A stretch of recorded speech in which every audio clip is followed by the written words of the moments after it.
ఆ మాట కూడా వచ్చిందండి. భారతీయ జనతా పార్టీ ఆయనకి ఆ అసైన్మెంట్ ఇచ్చింది. ఒకటి అసైన్మెంట్ ఇచ్చింది తప్పేం లేదు. అలయన్స్ పార్ట్నర్ ఆయన.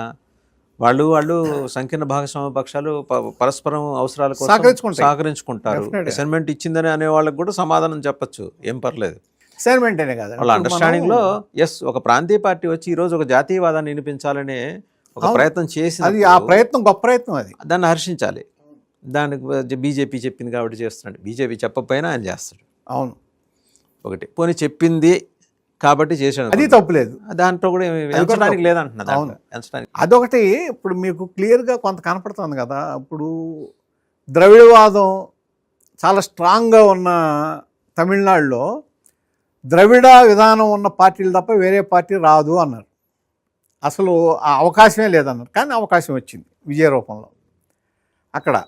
అంటే ఇప్పుడు ఇవాళ ఈ యువత కానీ లేకపోతే వేరే వాళ్ళు కానీ కొమ్మక్క రాజకీయాలు కాకుండా నువ్వు వచ్చినా నాకు పంచు అంటే 60-40, నేను అధికారంలో ఉంటే నాకు 60 నీకు 40, నువ్వు అధికారంలో వస్తే నీకు 60 నాకు 40. ఈ సిస్టము కంటిన్యూ అవుతున్న రాష్ట్రాల్లో ప్రజలకు అర్థమైన తర్వాత 60-40 వద్దు, వేరే వాడిని ఎన్నుకుందామని ఎన్నుకున్నారు. అదే జరిగింది ఇప్పుడు తమిళనాడులో. అట్లాగా ఇప్పుడు ప్రజలు కూడా ఏం చూస్తున్నారంటే మనకి సరైన దిశ చూపించే నాయకుడు కావాలని చూస్తున్నారు. ఒకటి ఆ విధానంలో వెళ్ళటానికి పవన్ కళ్యాణ్ మాత్రం స్పష్టంగా ట్రై చేస్తున్నాడు, దాంట్లో ఏం అనుమానం లేదు. ఇంకొకటి ఏంటంటే పవన్ కళ్యాణ్ కొన్న ఒక అడ్వాంటేజ్ ప్లస్ అంటే ఏంటంటే అతను సౌత్ ఇండియా మొత్తం తెలుసు. యాజ్ అన్ యాక్టర్, ఒక యాక్టర్గా దక్షిణ భారతదేశం మొత్తం తెలుసు. అలాగే అతనికి అభిమానులు అన్ని చోట్ల ఉన్నారు. పార్టీ పెట్టి ఒక ప్రాంతంలో పూర్తి స్థాయిలో అధికారంలో రాకపోవచ్చు, కానీ గెలిపించే క్యాటలిస్ట్గా ఉపయోగపడవచ్చు. ఒక పార్టీకి ఒక క్యాటలిస్ట్గా గెలిపించడానికి ఉపయోగపడతాడా అంటే డెఫినెట్గా ఉపయోగపడవచ్చు. పైగా ఈ 2 తెలుగు రాష్ట్రాల్లో అది ఎక్కువగా ఉంటుంది. తర్వాత కర్ణాటకలో కొంత ప్రాంతంలో ఉంది, అలాగే తమిళనాడులో కూడా కొంత ఏరియాలో ఉంది. కేరళ అంటే కుదరదు అనుకోండి, అక్కడ అవకాశం లేదు. ఈ 4 రాష్ట్రాల్లో మాత్రం ఎంతకంత ఇన్ఫ్లుయెన్స్ చేయగలిగే అవకాశం అతనికి ఉంటుంది. సో ఆ విధంగా ప్రాజెక్ట్ చేస్తాడంటే చేయొచ్చు, తప్పే ఉంది. అది ఒక తెలుగు అతను 4 రాష్ట్రాలను రిప్రజెంట్ చేస్తాడంటే మనం కూడా గర్వపడదాం, దాంట్లో తప్పే ఉంది. బీజేపీ అది గుర్తించిందంట. నేను అనేది ఏంటంటే బీజేపీకి ఏదో మరి దాని ఆవిర్భావం సమయంలో ఏమైనా దోషం ఉందేమో తెలియదు, కానీ వింధ్య దిగువన బీజేపీ విస్తరించలేకపోవడానికి గల కారణం ఏంటంటే బీజేపీ నార్త్ ఫేస్ని సదర్న్ ఇండియా యాక్సెప్ట్ చేయలేకపోతుంది ఒకటి. రెండోది, బీజేపీ ఎంత కాదన్నా మత రాజకీయాలని నేను మతం చుట్టూ రాజకీయాలు చేస్తుంది. సౌత్ ఇండియాలో రేషనల్గా ఉంటారు జనం. అంటే హేతు దేవుడి మీద నమ్మకం ఉంటుంది, అలాగని మూర్ఖంగా ఏమి హేతువాదం ఎక్కువ. దేవుడి మీద నమ్మకం ఉంటుంది, ప్రశ్నించే తత్వం. సో అందువల్ల ఏంటంటే వీళ్ళకి వయా మీడియా కావాల్సిన ఒక ఫేస్ కోసం ఎత్తుక్కుంటే అన్నామలై డ్రాప్ అయిపోయాడు మధ్యలో. సో ఇంకా అన్నామలై డ్రాప్ చేశారు. ఇది అన్నాడీఎంకే కోసం, అది అయిపోయిన రసంగా చెప్తున్నారు. ఈ ఎలక్షన్స్ అయిపోయిన తర్వాత ఆయన ఇంకా పార్టీ నుంచి బయటకు వచ్చాడు, సొంత పార్టీ ఏదో సొంత పార్టీనో సొంత సంస్కృతి వెళ్తాడు జనంలోకి. మళ్ళీటప్పుడు ఆ గ్యాప్ ఉంది కదా, ఆ గ్యాప్ని అడ్రస్ చేయాలంటే ఈయన ఒక్కడే లీడర్ అని చెప్పేసి, అంటే బీజేపీ కోసం అడ్వకేట్ చేసి లీడర్ ఈయన ఒక్కరే అని చెప్పేసి బీజేపీ ఆలోచించి ఉండొచ్చు కదా. అందుకోసం ఆయనకు ఒక నేషనల్ ఫ్లేవర్ ఇవ్వటం కోసం ఢిల్లీలో ఏర్పాటు చేసి ఉండొచ్చు కదా. ఒకటి ఇప్పుడు మీరు మొన్న 2024 ఎలక్షన్ చూసాము. సరే 21 సీట్లు పొడి చేస్తే 21 సీట్లు 100% స్ట్రైక్ రేట్తో గెలిచాడు. కొంతమంది అనొచ్చు 19లో ఓడిపోయాడు కదా అని.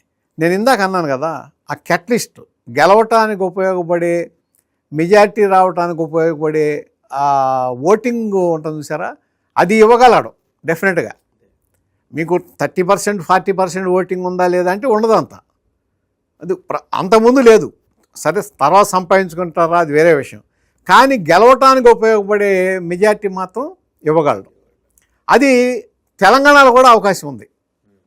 ఆంధ్ర తెలంగాణ 2 రాష్ట్రాల్లో ఆ విధమైన ఇన్ఫ్లుయెన్సు ఆ పవన్ కళ్యాణ్ ద్వారా వచ్చే అవకాశం ఉంది. అంటే పవన్ కళ్యాణ్కి జనాకర్షణ వేరు, పవన్ కళ్యాణ్ ప్రభావం వేరు. తెలంగాణకు వచ్చేప్పుడు నేను అడుగుతున్నా, తెలంగాణలో అంత ప్రభావంగా అంటే అందుకనే యాక్చువల్గా ఏంటంటే ఇప్పుడు వరకు కూడా 2014లో పార్టీ పెట్టాడు.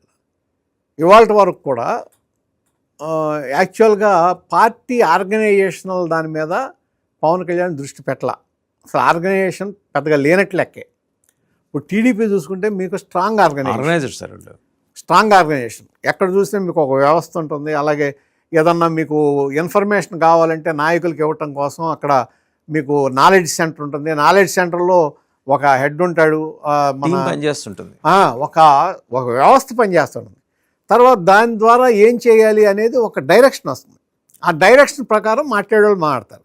ఎక్కడన్నా రాంగ్ ట్రాక్కి వెళ్తే దాన్ని మళ్ళీ వెనక్కలు అవుతారు. కానీ జనసేనలో ఆ వ్యవస్థ లేదు ఇవాళ వరకు కూడా. ఎవరు ఇష్టం వచ్చే వాళ్ళు మాడతారు, ఎవరు అభిప్రాయం వాళ్ళు మాడతారు. ఒక్కోసారి కులం పరకంగా వెళ్ళిపోతారు, కులం లేదంటారు, కులం ఉందంటారు. ఇవన్నీ ఇటువంటివన్నీ ఏంటంటే కొద్దిగా అవన్నీ గ్రహించినట్టున్నారు. ఇప్పుడు చేరికలకు ఒక గ్రూప్ పెట్టారు, అలాగే ఈ అధికార ప్రతినిధి వీళ్ళందరినీ వేశారు, ఒక వ్యవస్థను తయారు చేస్తున్నారు. ఈ ఈ ఇది పార్టీని సంస్థాగతంగా బలపరిచే విధానం అనేది కొద్దిగా స్టార్ట్ అయింది. వాళ్ళ దగ్గర వచ్చారు, ఆయన తీసుకొస్తున్నారు. అది కనుక అయితే మీకు ఒరిజినల్ అసలు నిజమైన పార్టీ వ్యవస్థ తర్వాత అన్ని ప్రాంతాలకి విస్తరించడం, అలాగే వేరే రాష్ట్రాలు కావాలంటే విస్తరించడం, ఈ కార్యక్రమం అంతా జరుగుతుంది. ఇది జరగాలంటే కనీసం ఒక 1.5 ఒక సంవత్సరం నుంచి 2 సంవత్సరాలు పడుతుంది. నెక్స్ట్ ఎలక్షన్ లోపు ఆయన ఆ విధంగా చేసుకోగలిగి ఒక డైరెక్షన్ ఇస్తే పార్టీని లేదు అంటే ఇప్పుడు ఇంకేంటంటే ఆయన డక్కా మొక్కిలు తినటం వల్ల, నలిగుంటం వల్ల తనేంటో తన రువులు ఏంటో చూపించడం కోసం అనివార్యంగా ఆయన రంగంలోకి దిగాడు కూడా. సో ఈ క్రమంలో ఆయన జాతీయ స్థాయిలో జనసేనకున్న గుర్తింపుని ఎన్డీఏ కూటమి విభాగంలో ఉన్న భాగస్వామ్య పక్షాలందరికీ తెలియజెప్పే ప్రయత్నం, అది బీజేపీ ఆలోచన కూడా అయి ఉండొచ్చు, తప్పేం లేదు. ఇంత గ్లామరస్ లీడర్ వాళ్ళకి సౌత్ ఇండియాలో ఎక్కడ ఉన్నారు? వాళ్ళు సురేష్ గోపిని తెచ్చుకున్నారు. సురేష్ గోపి మధ్యలోనే దండం పెట్టేశాడు. అయ్యా నేను షూటింగ్ చేసుకుంటే నాకు రోజుకి ఎంత వస్తుంది, ఇక్కడ నెలకి ఇంత, ఇది ఏదో దట్ డజంట్ మీన్ అతని పార్టీకి వ్యతిరేకమని కాదు. డబ్బులనే కాదండి, ఒక యాక్టర్స్ నార్మల్గా మీరు చూడండి ఎంత కష్టపడలేరు చాలామంది. ఎన్టీఆర్ వచ్చారంటే ఆ మొండితనంగా ఒక దీంట్లో పనిచేశారు కాబట్టి ఎన్టీఆర్ అంత ఇది సక్సెస్ అయ్యారు తప్ప చాలామంది యాక్టర్లు మీరు చూడండి, జగ్గయ్య దగ్గర నుంచి చూడండి, కొంగర్ జగ్గయ్య దగ్గర నుంచి, సినిమా యాక్టర్ కృష్ణ దగ్గర నుంచి, అలాగే జమున, వీళ్ళందరూ పోటీ చేశారు కదా. కానీ సెకండ్ టైం ఎవరు గెలవాల? కారణం ఏంటంటే ప్రజలకు దూరం అయిపోతారు, ప్రజల్లో ఉండరు. అది ఆ ఒరవడి సృష్టించింది ఎన్టీ రామారావు. ఒక యాక్టర్ అయ్యకుండా ప్రజల్లో ఉన్నాడు. అట్లాగే ఎంజీఆర్, వీళ్ళు అందుకనే సక్సెస్ అయ్యారు. ఆ స్టైల్లో ఇప్పుడు పవన్ కళ్యాణ్ వెళ్ళాలి, ఆ విధానాన్ని అమలు చేసి